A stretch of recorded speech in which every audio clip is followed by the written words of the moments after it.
What up, YouTube? It's your guy, Jason. Want to talk about this car real quick. Pros, cons, and a few tips. Just to tell you how I got mine set up. I have no problem sharing the information with this car. Until I start getting up into the big numbers, I'll be open book with you guys. So, the diffs. Someone asked me, what did I do with the diffs? Nothing. Leave them alone. They're perfectly fine.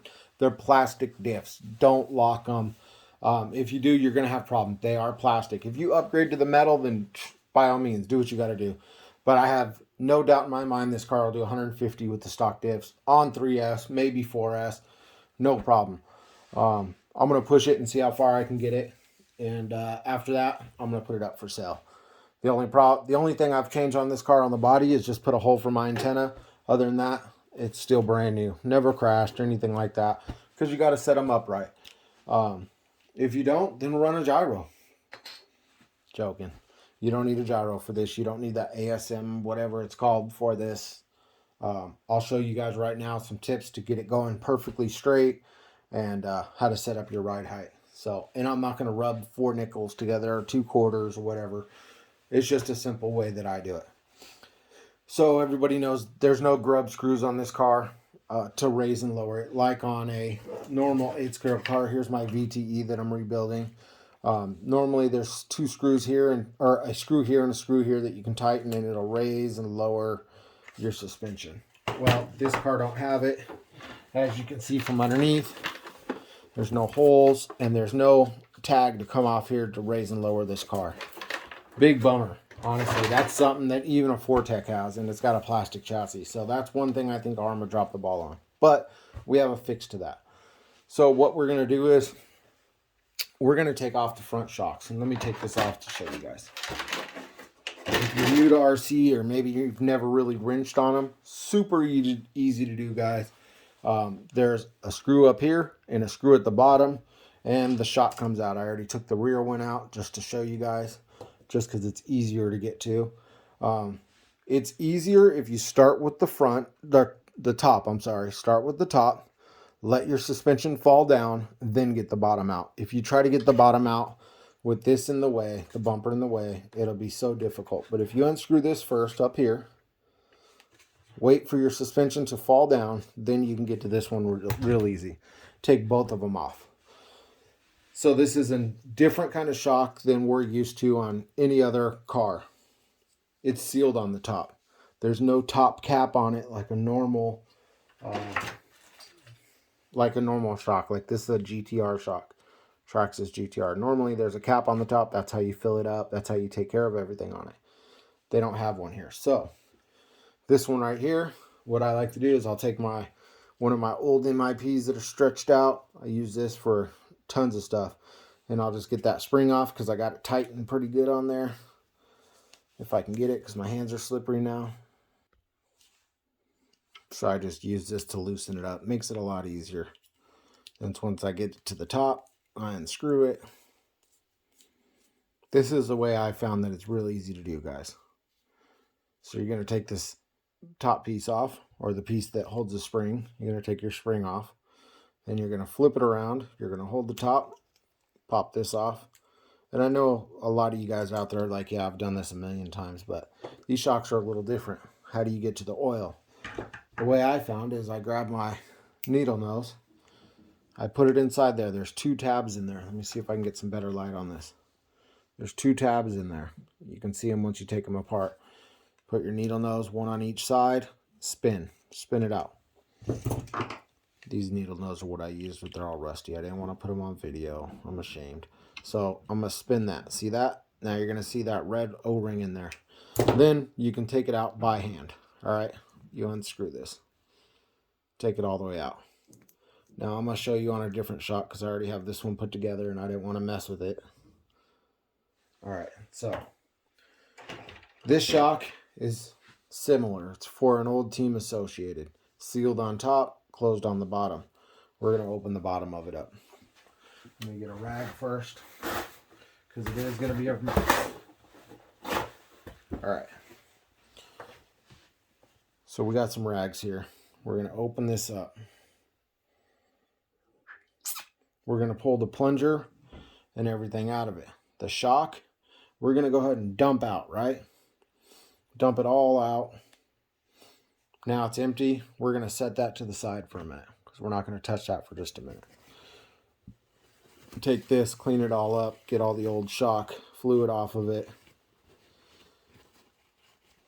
See this nut on the top right there? You're going to take that off. Should be a 5.5 millimeter. You're going to take that off. Actually, no, it's smaller than that. It's a 4 millimeter, I believe.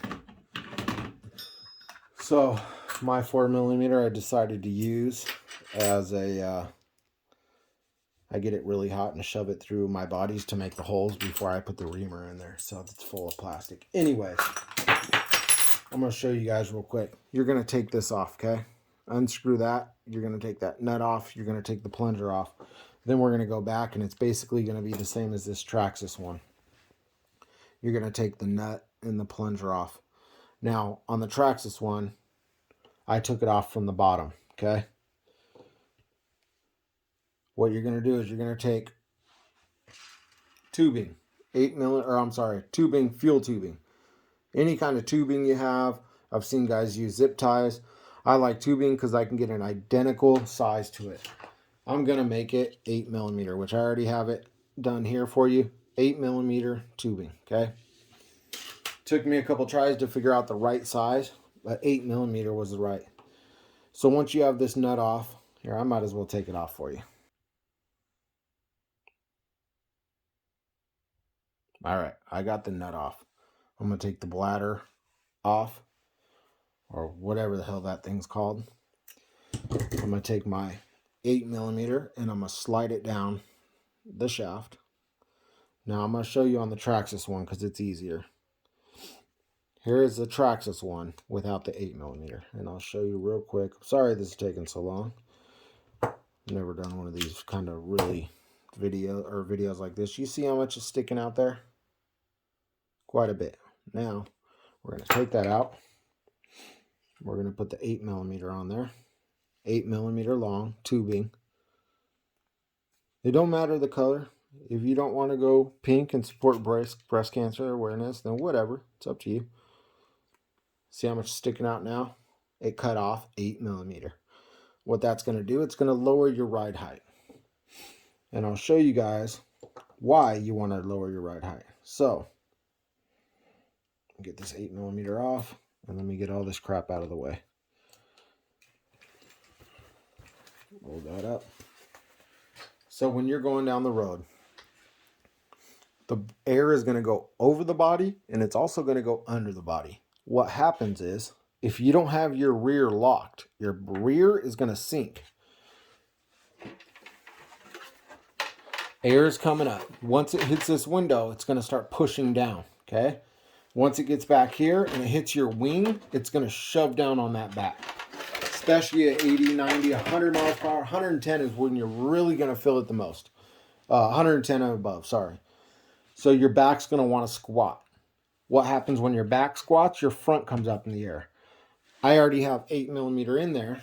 So let's pretend that I didn't take out that 8 millimeter. Let's watch when the back squats and the front comes up 8 millimeter. You know what you have? You have a parachute now. You have enough air to come underneath and flip your car over.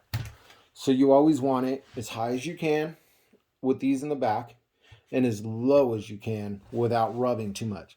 I don't have, that's without the shock in the back. So if I lift it up to stock height right there, I have that much play. That's it. That's all I have.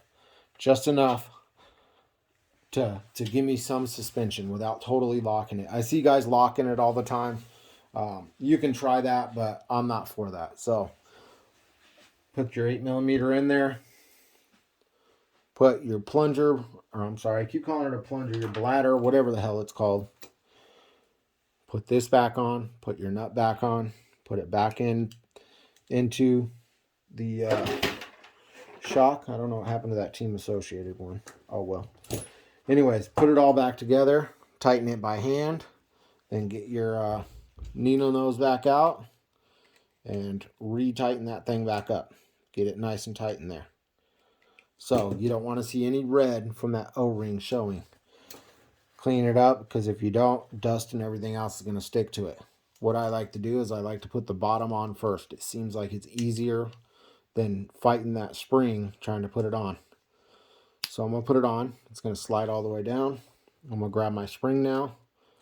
I'm going to put that on there, and I'm going to screw this back on. Same thing with loosening it.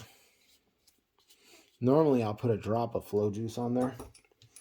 Helps these threads, and it just goes on so smooth. So I'm going to put my MIP old 1.5 millimeter back in there, and I'm going to spin it, and that's all I'm doing. I'm just spinning the top and holding the spring retainer, and I'm going to tighten it down. I believe in the back I went as tight as it could. I also ran a 70 weight in the rear. That's as far as it goes. Now this one goes in the back. I didn't do that to the back. I only did that to the front with the 8 millimeter piece. So let me get this out. The front 8 millimeter, back nothing. The fluids I ran in the front were 60 weight, and in the rear I ran 70 weight. Why did I run more in the rear, especially when I'm cranking it all the way down? Because I want it to be tight. So if the body does lift a little in the front, the back's not going to squat at all, and it's still going to keep that rake. You want that rake just like this. You want your car like this. You want that rake where it's lower in the front, higher in the rear. Face down, ass up, you know. All right, so we took care of that. I noticed when I got this car, oh, and let me show you something. The reason I said 8 millimeter is for this reason. When I go to do my bodies, guys that have watched my videos in the past know easiest way to do it is some Sharpies. That gets me to the perfect level every time. When the pins are all in it and that back's not sagging, it'll be perfect on them Sharpies. Nice and tight on those Sharpies. That is plenty enough room to get rocks and stuff, and enough to sink. Because it will sink. Once you hit 100 miles per hour, this body's no longer going to be sitting like that. It's going to be down a little more, okay? I put 80 weight in the front at first, and it was too tight. I didn't like it, so I took it out and put 60 in the front, 70 in the back. This car's not that heavy. Especially, I'm going to be running 3 and 4. That's what it's made for. And I'm not going to be running big old 6S and 8S bricks in this thing. I doubt. Maybe one day I might if I'm trying to really push it, but I think this car is going to do 150 on 3S. I think it'll do 160 probably on 4S. We'll see, though. That's to be determined. All right, so one other thing I did. This car, when I first got it, I noticed that it had a bunch of toe in the front. The front was towed in, which means both tires are like that. Well, these links don't look adjustable. They are. These toe links right here are 100%. Let me get more light on that.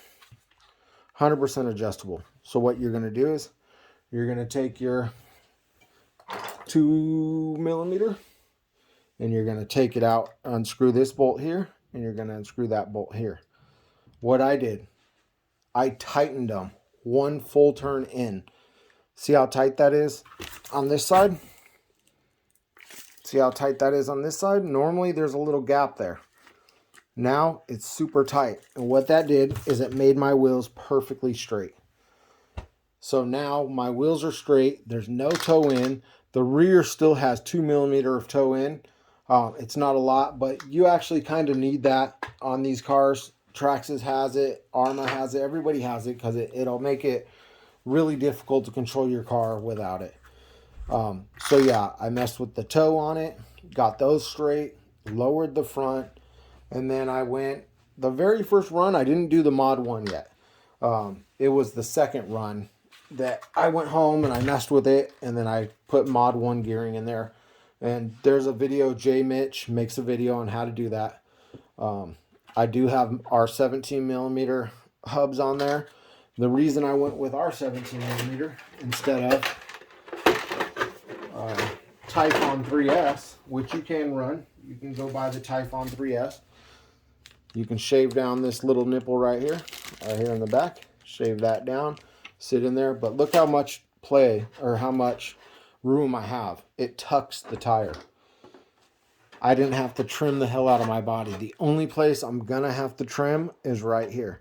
And these are the tires I ran that day, and there's nothing missing on them. So I do actually think this is helping, though, these holes here. But I didn't have to trim. They tuck my tires real nice. So our 17 millimeters will be available on Friday to buy from flowpackrc.com. I did use Earl's trick with the screw in the back to hold on the wing. The way I did it, I just held down the wing. I took my torch. This is an old MIP right here that I had. I get it super hot. I come over here. I make sure it's held down, and I put a hole right through it.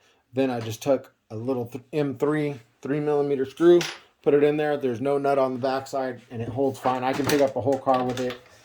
As you can see in there, there's no nut, and it'd be a pain in the ass to try to get a nut in there anyway. So just screwed it through there. It does look like I might have had a little bit of rubbing right here on the back on both sides. So I might have to trim it a little bit. But that's from, actually, yeah, you can see the rubber in there.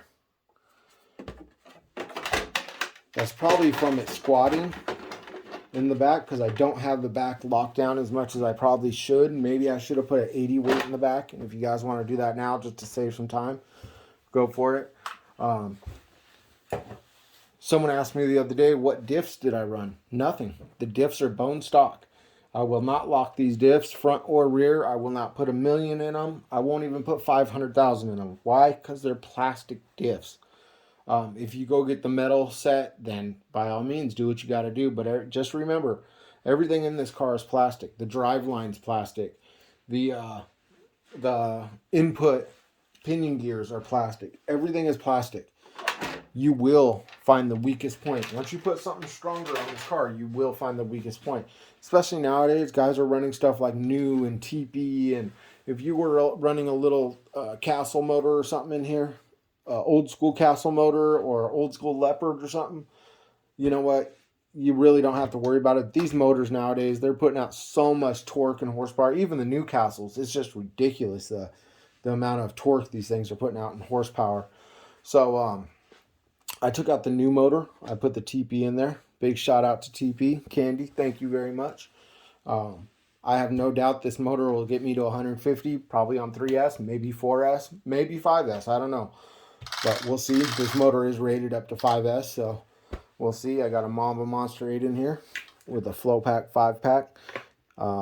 If you're running the Mamba Monster 8, I'd recommend getting a cat pack. If you're running the stock system, I'd recommend getting a cat pack. I took my system out. I took this out the day I got it. Never powered it up. Never ever powered it up. For one, I don't have this kind of plug. I don't know what that is, like 5mm or something.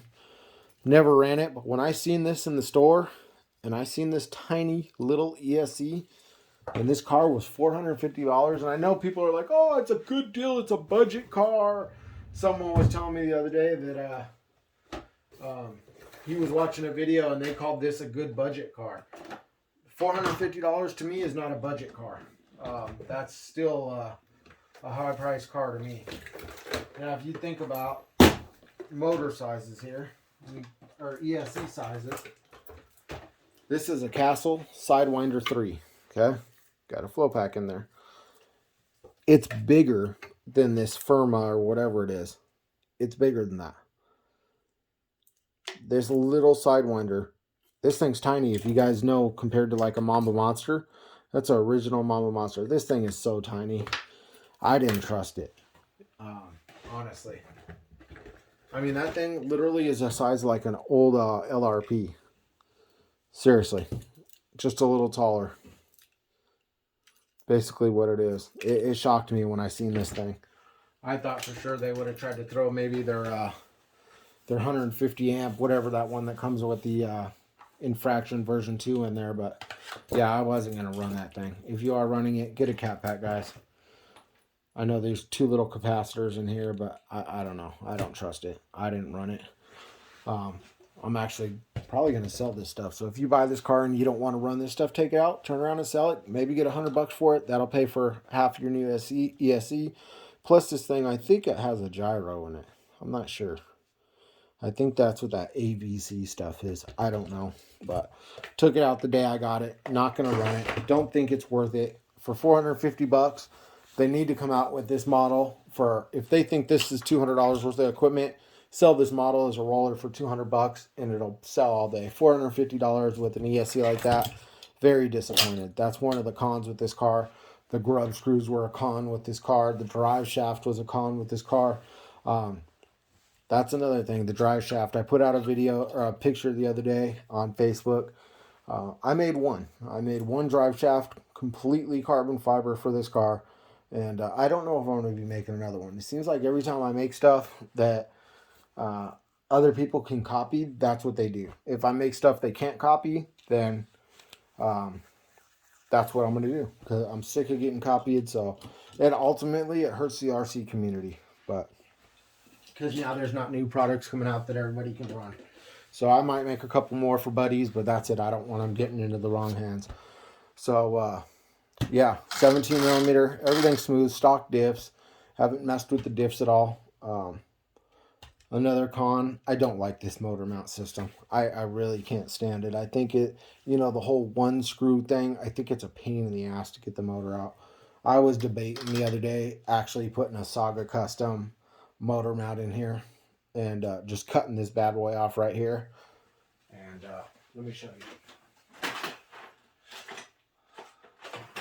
Let me go through my box of motor mounts over here. I was thinking about cutting it out and just put something like this in there, setting it right in there, and that way I can adjust my motor very easily. Either pop this out with 3 screws and do it, but I don't know, I'm debating yet. Kind of want to keep it stock, see what I can do with it for now. So there you go. There's some simple pointers, guys. Change that shock fluid out. I haven't had to use no thread down on the threads here in the front, or the springs in the front, only the rear. So it did pretty good though. 108 was the very first run. I think the first time I ever put it on the pavement was right before that run. And I got going and I looked the other direction and there was a car there, so I got out of it and it was like, I don't know, 86 or something like that, something small. But still, it's got the stock servo. I think that servo is so weak also. That thing is so slow and so weak. I hate to bash Arrma because Arrma's the big brand and whatnot, but I really think they dropped the ball with this car. I really do. I think they knocked it out of the park with the limitless and the infraction and the felony and the Typhon and stuff like that. But this car is really, it made me think of like a Tamiya or something cheap. It just reminds me of a cheap car. It don't remind me of something that's top notch from Arrma. So the diffs, plastic diffs. I mean, this car is $450, man. You can go get an HBI Maverick Quantum R for $450. It's got a metal chassis. It's just an altogether better looking car. I just ordered one today just because I was debating on doing it on Black Friday and decided not to. So, yeah, there's some simple things. I'll get into the Mod 1 gear thing. You can watch J Mitch. I do it totally different. I think his idea is good. I haven't tried it yet, but it looks good from what I've seen. I did it totally different, so we'll see how it turns out. If it lasts, then I'll put out a video. I don't like putting out stuff that you guys are going to come back and say, man, I just ruined $50 in parts. Let me ruin the parts. Let me try it out. So there you go, guys. Check out the 17 millimeter adapters and stay safe. God bless. I'm out.